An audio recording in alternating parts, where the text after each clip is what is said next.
At the height of the morning rush hour in the world's most crowded underground system, the madness of indiscriminate murder. More than 3,000 subway passengers were affected. At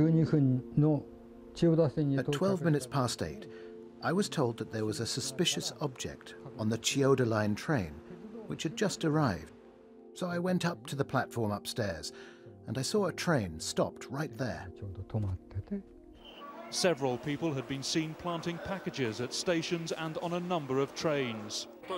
I saw a package wrapped in newspaper. It was leaking, said this man. Then the stinging fumes hit my eyes.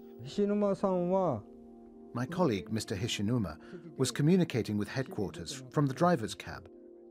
Another colleague, Mr. Takahashi, was wiping the platform with newspaper. I saw a trail of spots. It looked like oil, spilt as it had been carried out of the train onto the platform. I put the crumpled newspapers which had been used to wipe the floor in a plastic bag. The three of us put all the newspapers in the bag. I was worried that these things might explode, so I took the bag downstairs to the office. Then I heard Mr. Takahashi had collapsed. The unseen chemicals striking people down in a matter of seconds.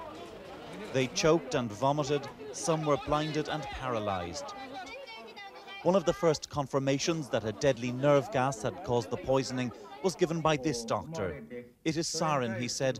It is one of the worst of all poisons.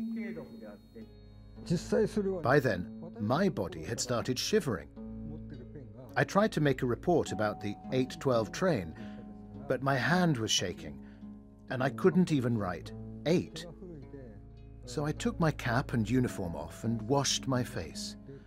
I guess I was trying to pull myself together. Then I collapsed. When I woke up, I was in hospital.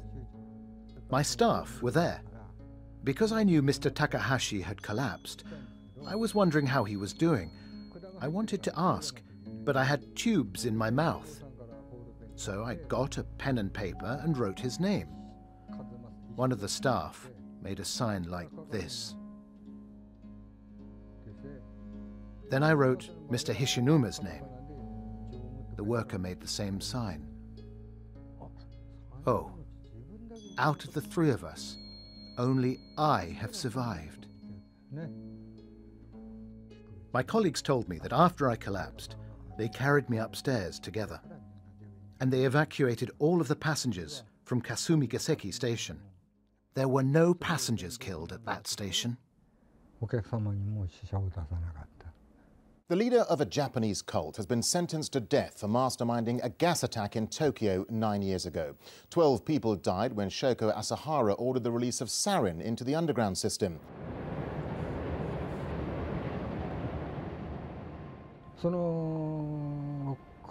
The pain never stops coming after me, because 2 of my subordinates died, and me, the supervisor, survived.